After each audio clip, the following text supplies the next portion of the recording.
Now, they say President Akufo-Addo is likely to be retained as president by a majority of Ghanaians if elections were organized today. Majority of Ghanaians will also want former President John Dramani Mahama to contest as the NDC's candidate come 2020. Well, these are the findings of a survey carried out by the University of Ghana's Political Science Department. The department's team of researchers toured all 10 regions of the country and presented its findings at a symposium today. We will engage one of the researchers shortly, but first you can listen to head of the Political Science Department, Dr. Bosman Asare, outline some key findings. I wanted to look at the consequences of these policies on the popularity of government. He wanted to know whether is the government very, very popular. Then we hear that some people are no longer happy with what the government is doing. So you hear the party leadership, they will be moving up and down. Relatively minimal approval rate for government. Those who rated the government above the median mark, we noticed that the approval rating for the government was not so significant compared to some of the policies, although it wasn't bad. And when you look at the median mark, which is the average ranking for you to be able to test whether the government is doing well or not, the government's popularity is almost 62.1% at the 50% level. And I know some of you understand the statistics. If you don't understand after here, you can see our methodologies. But what this actually means is that the government, the popularity is okay, but it can be better than that. So that should tell you that maybe there are still some issues Ghanaians want the government to address. But if your popularity rate is 62%, I think it's quite significant. Then recently I was monitoring the news, and in a certain country they said the president's popularity is 25%.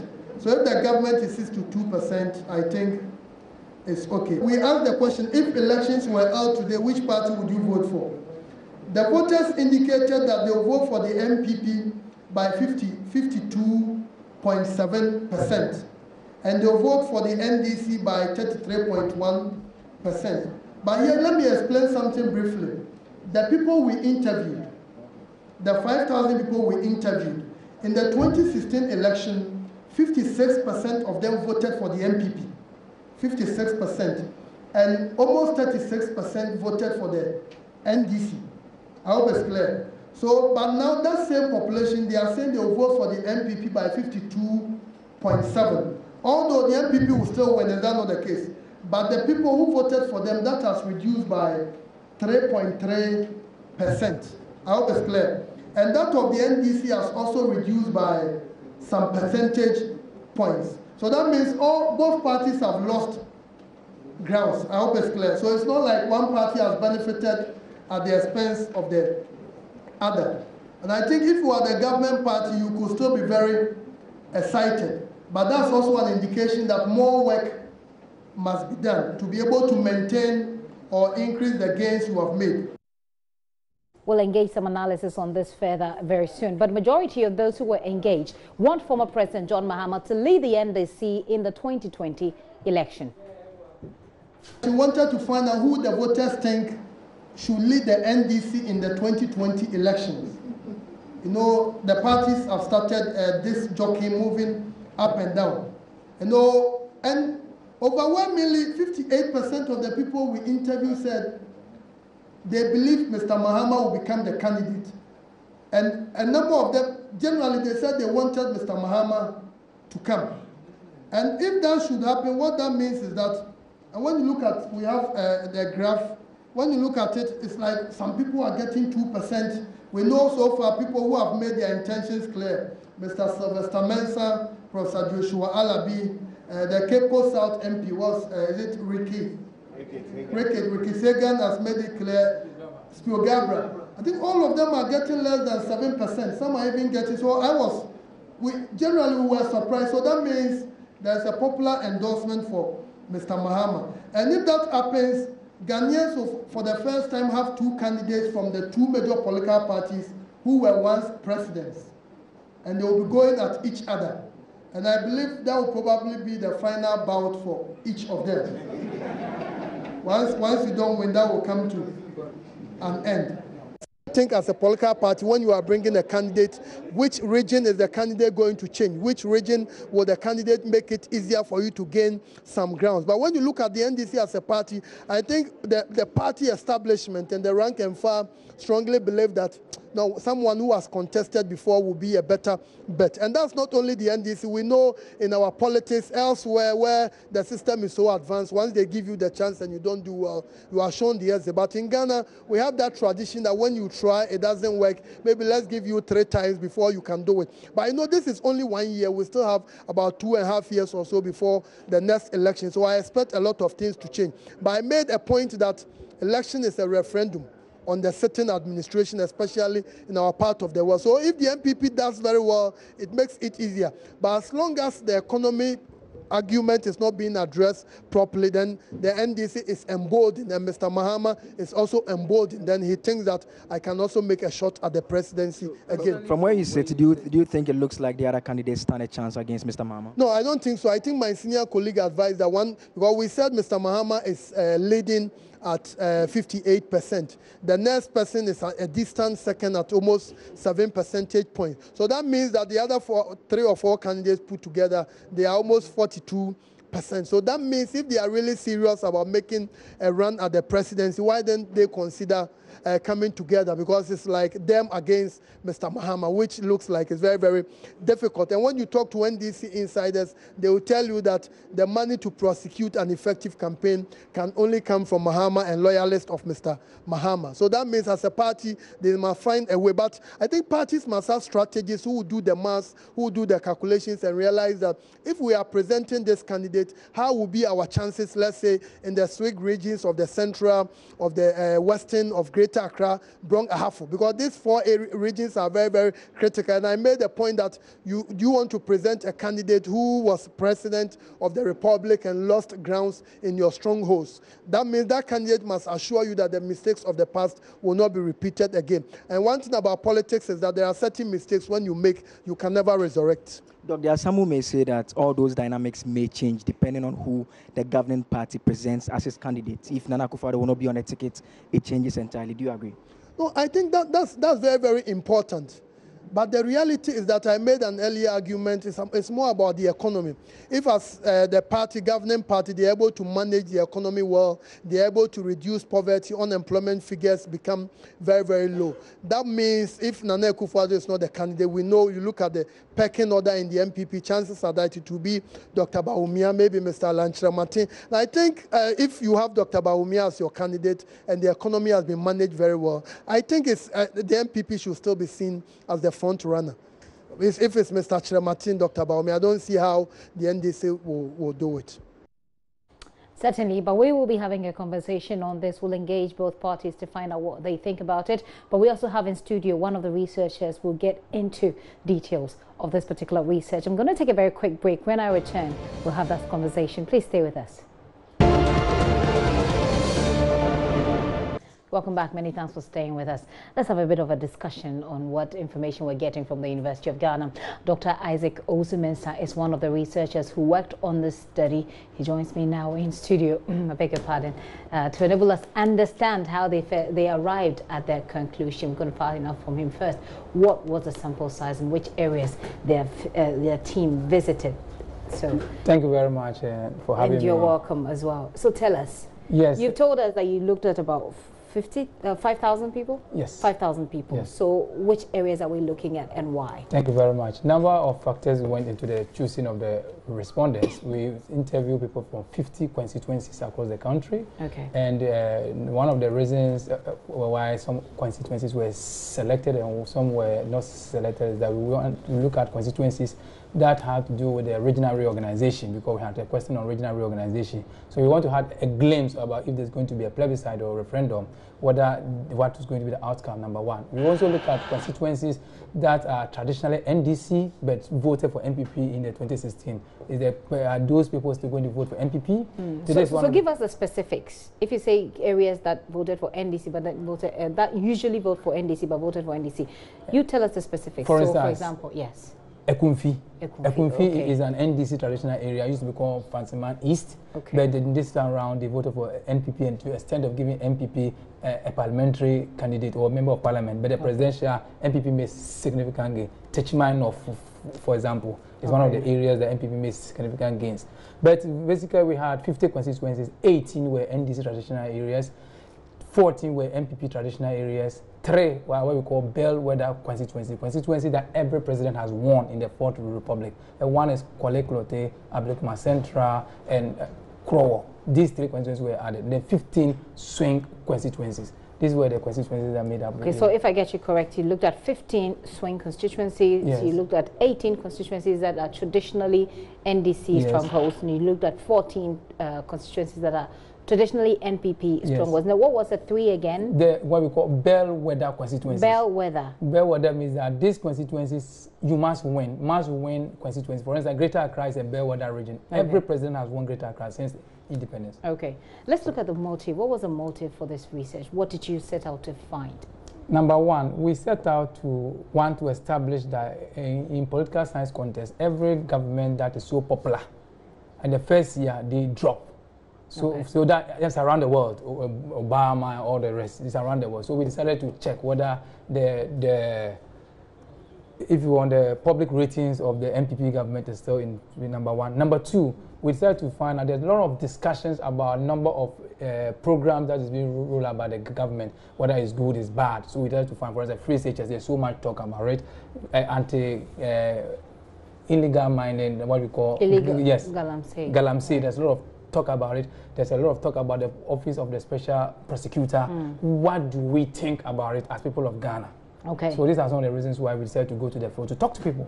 What they think. Usually, it's very important who is funding your research activities all over the world. People who fund research, one way or the other, have some kind of interest. So it's important that people ask questions about the source of funding. What was the source of funding? Good. The Akufo-Addo Foundation provided funding for us, for the Department of Political Science, to do this research. Akufo-Addo Foundation is a German political foundation that is interested in democratic development around the world. But let me be very emphatic that Akufo-Addo Foundation did not, and they could not influence this study whatsoever. Okay. They cannot, because I will not work throughout my life and one study, somebody will give me money and I'll change the findings of the study. You remember in 2016 when we did the same research, people said that I'm connected to the MPP. We said NDC was losing by 9 percentage points to MPP, and it came to the results exactly 9 percentage points that we were talking about. So this research that we have done is purely scientific, and nobody has in any way had iota of an iota of doubt. Yeah, wonderful. Very well. Well, we'll leave that to the Ghanaian people to judge. But then let me find out from you about, let's come to NDC. I would ask you, sir, about what your expectations are of the results and the findings that you've put out there, whether or not, from what you have just said, you have any feelings of fear or any feelings of, being tagged, etc. But let's leave that to the bottom of the conversation. Now, let me find out from the NDC. You say that you found out that John Mahama was very popular among the people. And when you go to 18 NDC strongholds and they say that John Mahama is popular, was that surprising, or isn't that pretty normal?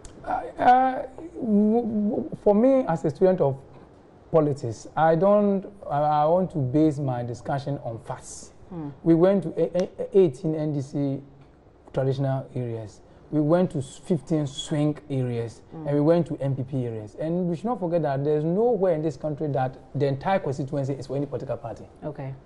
Even if you go to Subim or you go to Menchia, you have NDC there. If you go to Southtown, you go to Anglon, you have MPP people there. So the people who told us that they think Mahama is the best candidate for the NDC are not only NDC members, they also include MPP members. But the limitation is that we do not interrogate the MPP member. Why do you want John Mahama? Why would you choose John Mahama? But the others who gave us the reasons said that one, he's been a president before, he may have made his mistakes as a human being, and therefore, if he has the chance again, those mistakes will not be repeated. Another also said that he's been marketed before, so everybody knows his face, so it is easier to marketing. So many reasons were as in why Mahama should be the NDC candidate.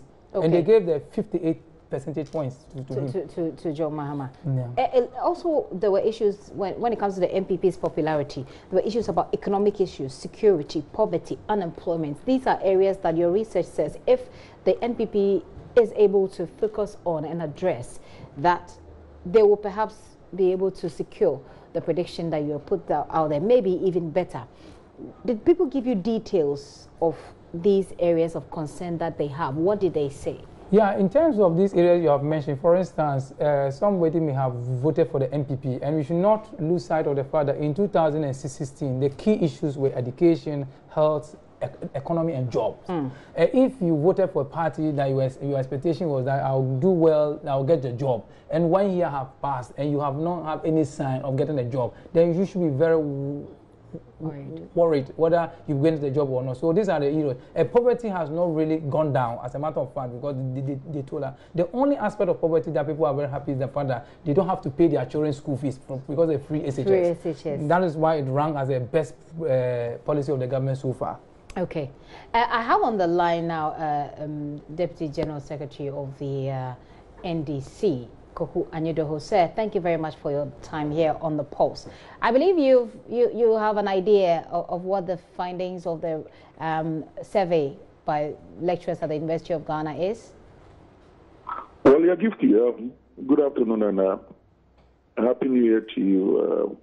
I wish you the best and wish yourself and your colleagues the best. Yes, I think I have chanced upon some report somewhere. What is it that they are saying in detail? If you can help me. Okay, so what they're saying is that, for example, let's start with your party. Within your party, they've asked people about the names that have come out, the names of people who have indicated their appetite for flag bearership of your party. So for John Mahama, they say he secured about 58% of approval, and the rest is shared among the others. And then what else in terms of the so government? That and the fact that the NPP are likely to win the 2020 election. That if elections were what held, was the period within which the survey was carried? Sorry. What was the period within which the survey was carried? Help us here, Mr. Yes, Dr. the survey we started from the 9th of December to the 20th of December. Okay, 9th to 20th of December. We're talking about 11 days. Yes. Right. Well, I mean, I'm not going to sit down here and berate them. They are intellectuals in their own right. If they think that 9 days or 11 days is enough for them to carry out a detailed survey and then use that to extrapolate, it's up to them. I mean, that was December of last year. We are in January. Today is the 9th, 10th of January, and we all know what's happening in this country. The attempt to smuggle in the new DVA tax regime, all the other things that are taking place in the country. So if they say that NPP is going to win, or was going to win, that's at December of last year, that's 2017. We are now talking about 2018. The times and the seasons have changed. Of course, last year, we could grant Ghanaians or whatever section of Ghanaians the fact that they were still voting against hope. I mean, it was the first year of the NDC, Gifty. Let's be honest. Yes, it's possible that people will still, in the first year, want to hang on to some thread of hope. We are in the second year now, and don't forget the elections is in 2020. So we are not going to, as it were, speak on their survey, where I don't doubt their intellectual acumen. They are intellectuals and professors and PhD holders in their own right. So yes, they've done some survey. We thank them for the survey they have done. But like I'm saying, that was last year. We moved on to 2018.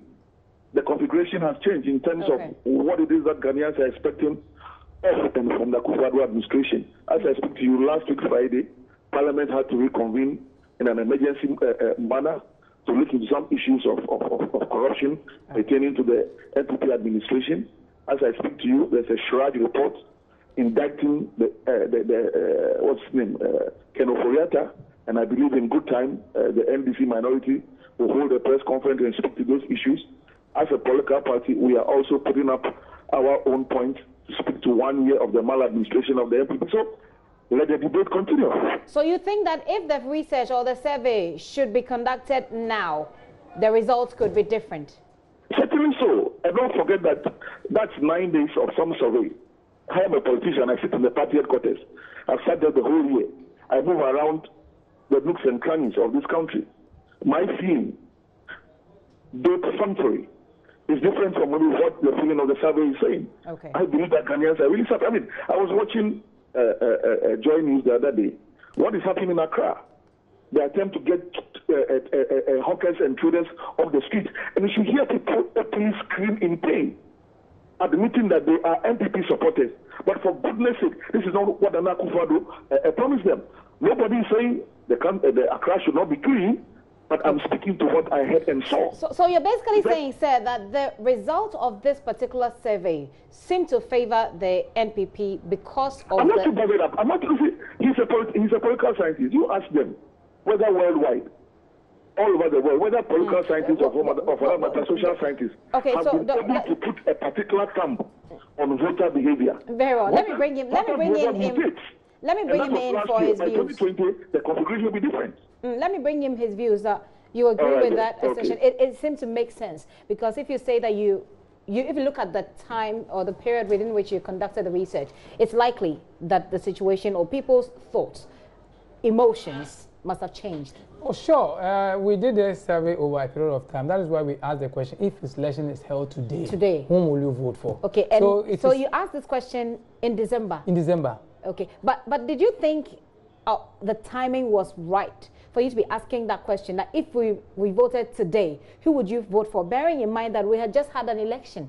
No, if you do an election, if you have enough resources and you vote, you have an election conducted, 100 years of a president, 100 days of a president, you can still conduct a survey to find out whether the president is that popular within 100 days. So there's nothing wrong with conducting a survey after 1 year of a government. In that case, has not, let me say, be very frank, and I agree with him. Between that time and today, a lot have gone wrong. And therefore, if we went back to the same people, and they may get different answers. Okay. This does not mean that automatically this is going to happen in 2020. From now to the end of the year, it's even a long time in elections.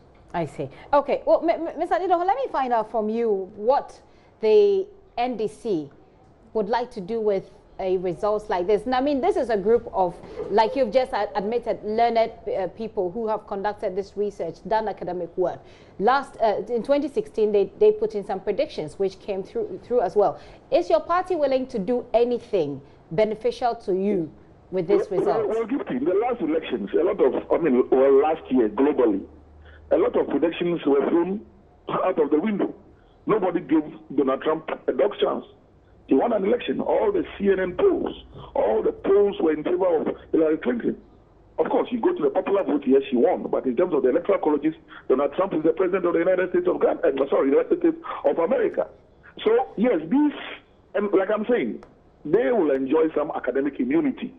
They are in an academic environment. They are allowed to do all kinds of things they want to do. It helps them. They are lecturers. They have to teach students how to do polling. They have to talk about margin of errors.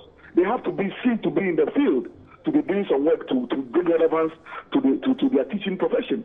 Let them go ahead and do it. We appreciate it. We'll look at it, but that's not what's going to deter us. We believe that once we get our act together and we do what we ought to do, and Akufo-Addo is a one-term president. You're basically saying that this is not a result that you find helpful in terms of how you strategize. It's too early. This is locked into 2017. We locked into 2018, and I'm happy he's admitted himself that yes, last year was different from January of this year. Right. By December of this year, it will be different. And not forget that by the end of December this year, we should be taking the flag bearer as a political party per our constitution. We're in a position 2 years before the next election to pick our flag bearer. So between now and December, things are going to happen. Okay. We wish the government well. Right. A lot of things. They have a very steep hill to climb. Dr. Mensah has a quick reaction, but before that, let me find out from you, sir. Even the bit about John Mahama's popularity, his overwhelming popularity over all the others who have come in, who have indicated their intention to run. That's also possible. That's also possible and possible. I mean, we just after the election, he took us into contest. It's very, very possible. So that's why I'm saying that I am not intending to step on any aspect of the survey. It's good academic work. It adds to the discourse. As a party, what do you? How do you? I've had this conversation with you several times, appear that for me as a national executive, I'm not about to put my head in for anybody. We are waiting. We are doing an extensive reorganization exercise. As I speak to you on the 2nd of January, we began with our re-registration process, which was clamored for by the rank and file. They said, look, let's change what we did in 2017. We've heeded to their call, and we are doing what we have to do anew. We had a meeting yesterday. We are fleshing out the fine details. So that's what is important for us. But this election, this year is a very busy year for the NDC. Look at our internal calendar. And it's very busy for us. We have to finish with that exercise, do the branch elections, get into the constituency elections, regional, national. Then we move to the level of flag bearer. So it's a long year. And if you listen to President Mahama himself, I'm sure 2 days ago when he was on GTV or maybe yesterday, he has put it out succinctly that at the end of the day, the delegates will decide. The delegates will decide. Okay, let me bring Dr. Mensah in here. You have a reaction. Yes, I would want to indicate to Mr. Addo, that this is not just academic exercise. In 2016, when we brought it out, they rubbish it. And what we said came through 9 percentage points trailing MPP. So if they want, we can give them more information about what we have. Okay. But so we have a lot of detailed information, constituency-based, even to electoral area. We are prepared to give it to them for free. Okay. If they want it. Mr. Addo, is this something the NDC is interested in? Oh, why not? I mean, to the extent that knowledge is like the baobab tree, and no one hand can go around it. Why not? We'll look at it. That's why I'm saying that I'm not about to rubbish it. I'm not about to spit on it. It's a good exercise. Okay. But we also have our own convictions. We are doing our own things. Now, what the question is whether or not you are interested in the details. They have the details available. They want to give it to you as a party. I'm interested. Why not? It helps. You're interested. Very well. We have a research department, and it's headed by Dr. Haji. So yes, Dr. Mensah, yes, I am interested. Okay. And I'll make contact. I think I want to look at it. It helps. Okay. Okay, very well. Well, sir, we'll say a very big thanks to you for your time. Thank you. Have a wonderful day, and I wish you the best of the year. Akufo-Addo is the Deputy General Secretary for the NDC. Obviously, he says that they're not rubbishing this report, but they have their own internal structures with which they gauge some of these things. So he's interested to get in touch with you to find out the details. But what are your expectations going forward? What do you think? So I was trying to get what the NDC thinks of this result and what they can do with it. But he's obviously saying that they have their own and they result to it. But of course, you contact you. What do you expect, you as researchers, that all of us as Ghanaians will do with this kind of results going forward? Look, I am happy because now my doubt about some of the policies of the government has been cleared. And for example, whether Ghanaians had approval rating for government going against the anti-illegal mining operation, the anti-illegal LMC. And surprisingly, it is the second most important program that has resonated well with Ghanaians, apart from free SHS. It's more popular than restoration of necessary allowance. It's more popular than one district, one factory. It's more popular than any. So it gives us a lot of happiness that, look, this is what people are thinking. And also, for instance, with the free SHS, I was surprised to see people about 77.4% that in spite of the problems of it, the timing was right. The timing was right. I'll take my final comment from you right after I had this conversation with Dr. Kingsley Nyako. He's Executive Director at the Dankwa Institute. And of course, Dankwa Institute is a pro-government think tank. Sir, thank you very much for your time. I suppose you've heard about this research and its content.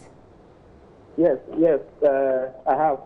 Okay, so one of the issues that have come up, I've just been having a conversation with the NDC. One of the issues that have come up now is the period within which the research was conducted. They believe that that period has something to do with the kind of conclusion or the kind of results that the research came out with, and that if the same research was to be conducted today, the detail or the results would be different. Yeah, for me, what is important about this study is that even sometime last year, we have seen surveys that have been conducted about the government performance. And the outcome of this particular one is not subtly different from what has been done so far. Okay. For example, the 7th round Afrobarometer survey showed an approval rating of the president within the region of 76%. So for me, and what is also important is that the sample size of this study was huge, 5,000, which is very encouraging. And the findings show the performance of the government, which has been so impressive and encouraging. So for me, it was not a study that was done somewhere. It was an evidence-based study, and it indicated, for example, about the free SHS, how popular it is, about the fight against Galamsey, how Ghanaians embrace it. But the question I was actually getting you to address is whether or not you reckon that if we should conduct this research today, the result could have been different, and could be different in a different way, as in could be different, that it wouldn't give the NPP so much popularity as it has now. The point is that I don't think we are going to get anything different. If it's going to differ, then it might even be on the higher side. Why do you think so? No, because of what the government has done within the year. But the research also highlights issues about people who are concerned about economic issues, people who are concerned about security, poverty, unemployment. Yeah. In fact, I was at the lecture, and I know the living conditions that the respondents reported to was about 44%. If you compare that to the Afrobarometer survey of 2014, it was about 30%. So even though Ghanaians are complaining, it is much better. And what we are saying is that, looking at what the government has done, the result is a fair reflection, especially against what has been done and we have seen. Okay. And I'm telling you, the Afrobarometer report gave an approval rating of the president about 76%. This is 62%. So for me, this is a very reliable and credible study, and it shows that the government has done well. My sister, which government has been able to implement some of these programs?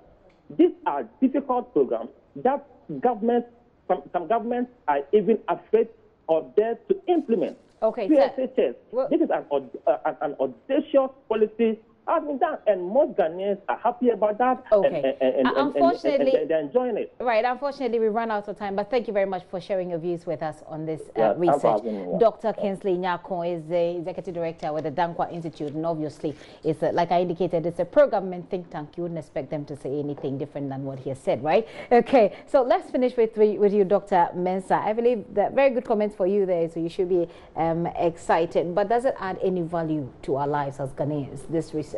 Oh, in the first place, knowledge is supposed to be provided for the government to know what the government is supposed to help out with the well-being of the poor people of Ghana. Okay. So the government must be informed again that, look, the poverty that you came to help us to alleviate is still staring on our faces. Right. So please, we must focus more effort in building those areas. And I think this is what we can put up, because as academics, we are paid by the taxpayers to do this type of work. And I think we seem to be doing our work. Okay, well, we'll take it as that. But you never mentioned corruption. Wasn't it an issue?